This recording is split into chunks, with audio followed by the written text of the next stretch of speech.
여러분들이 남긴 피드백들을 좀 정리했고 이제 그 안에서 필요한 설명이 필요한 질문들을 몇 가지 공유했습니다.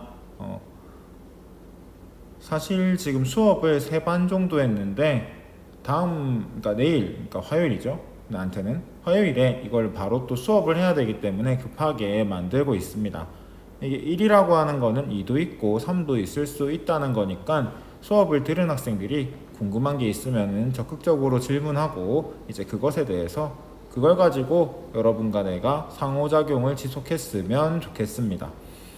일단 첫 번째입니다. 여러 가지 의미로 해독되는 부분이 있습니다. 그래서 지금 이거에 대해서 여러분들이 굉장히 스트레스를 받고 힘들어하는 것 같아요. 그래서 이 부분에 대해서 좀 강조를 하려고 이야기를 준비했습니다. 여기 보면은 멀고 멀다 해서 멀다라고 해석하는 사람도 있고 험하다고 해독하는 사람도 있어요. 해독입니다. 말 실수했어요. 미안해요. 어쨌든 해독은 사람마다 달라요.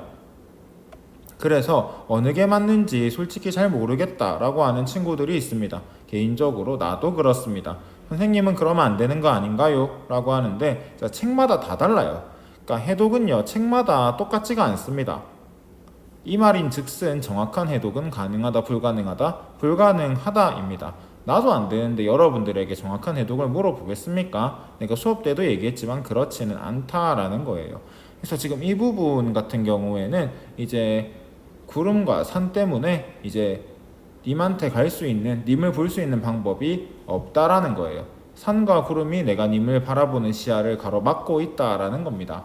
그래서 지금 이 부분에서 중요한 거는 예를 들어 가지고 이 부분에서 중요한 거는 뭐다? 내가 님을 볼 수 없다. 님과 나 사이의 거리가 멀다라는 맥락이에요.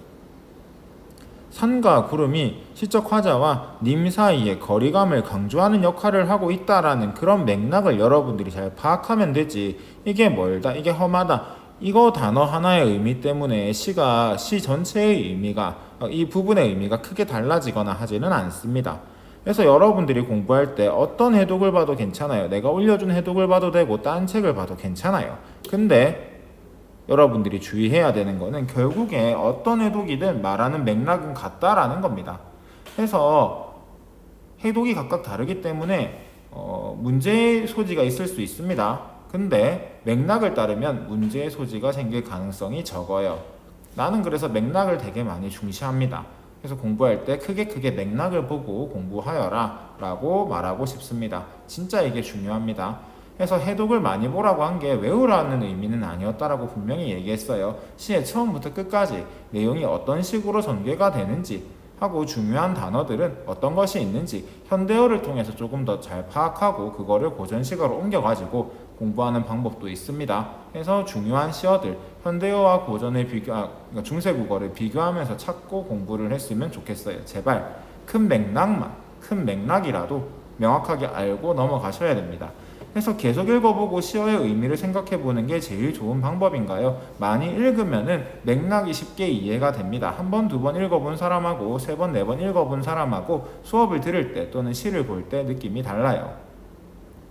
그거를 여러분들이 좀 유념을 하고 큰 맥락을 파악하겠다라는 마음으로 계속 시를 읽어 나갔으면 합니다. 자, 그 다음에 시적 화자, 신하, 님, 임금, 군신관계를 남녀관계로 표현한 건가요? 해서 3위인곡과 비슷한 고전시가 몇 개 좀 추천해 주세요 라는 이야기가 있는데 그쵸, 이거 수업시간에 계속 할 거예요. 수업시간에 계속 할 겁니다. 우리가 이걸 뭐라고 한다? 충신연주지사라고 합니다. 충신이에요. 충신이 뭐예요? 임금을 사랑하는 신하를 충신이라고 합니다. 임금을 배신하지 않고 임금과의 약속을 잘 지키고 임금에게 충성하는 신하를 충신이라고 합니다. 충신이 뭐하는 노래? 우리가 연모하다라고 합니다. 사랑한다는 뜻이거든요. 사랑하는 거예요. 누굴 사랑해요? 주인을 사랑하는 충신이 주인을 사랑하는 그런 노래, 이야기란 뜻입니다. 그래서 3위인곡이 충신연주지사의 굉장히 대표적인 예이고요. 이것과 관련되어 있는 게 우리가 이 다음에 바로 배울 송미인곡입니다. 이거 두 개의 작품만 우리가 봐도 충신연주지사는 어느 정도 정리가 될 겁니다. 그거 하고 난 다음에 필요한 게 있으면 내가 더해서 가르쳐 줄 거니까는 잠깐만 기다리면 되겠습니다. 지금 추리고 있어요.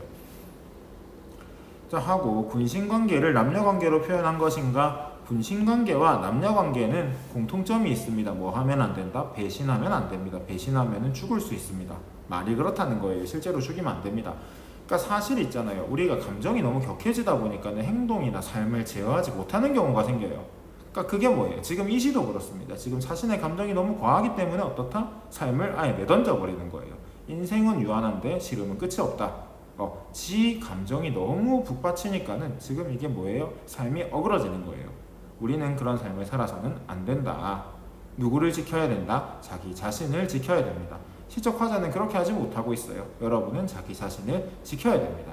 근데 사실 시적 화자에게는 자기 자신을 지키는 것보다 뭐가 더 중요하다? 님에 대한 사랑과 애정을 표현하는 게 더 중요했던 거예요. 그거는 이게 뭐이기 때문이다? 충신연주지사이기 때문이다 라는 거죠. 봉건사회에서는요, 결국에 임금은 일종의 신입니다. 절대적인 존재예요. 그렇기 때문에 신하 입장에서 뭘 해야 돼요?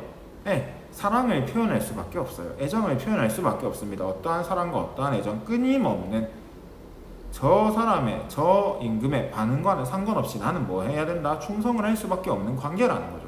그러니까 그런 게 뭘 통해 드러난다? 이러한 시를 통해 드러나고 있다는 거 여러분들이 꼭 유념했으면 좋겠습니다.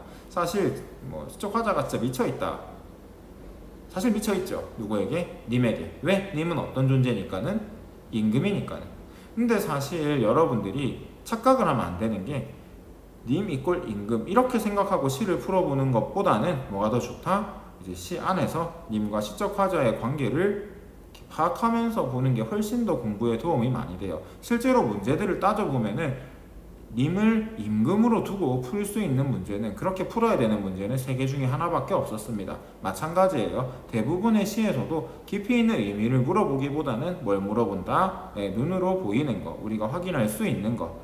시에서 시어들 간의 관계가 어떤지를 많이 물어봅니다. 표현성의 특징을 많이 물어봅니다. 깊이 있는 의미를 물어보는 거는 한두 문제밖에 없어요. 그래서 이거를 외우기보다는 어떤 걸 연습해라. 다른 시어들과 이 시어가 어떤 관계를 맺고 있는가. 예를 들어 이 시 같은 경우에는 님과 시적 화자는 어떤 사이이고, 이거를 시적 화자는 어떠한 제재로 표현하고 있는가, 어떠한 소재로 표현하고 있는가, 어떠한 자연물을 활용해서 표현하고 있는가예요.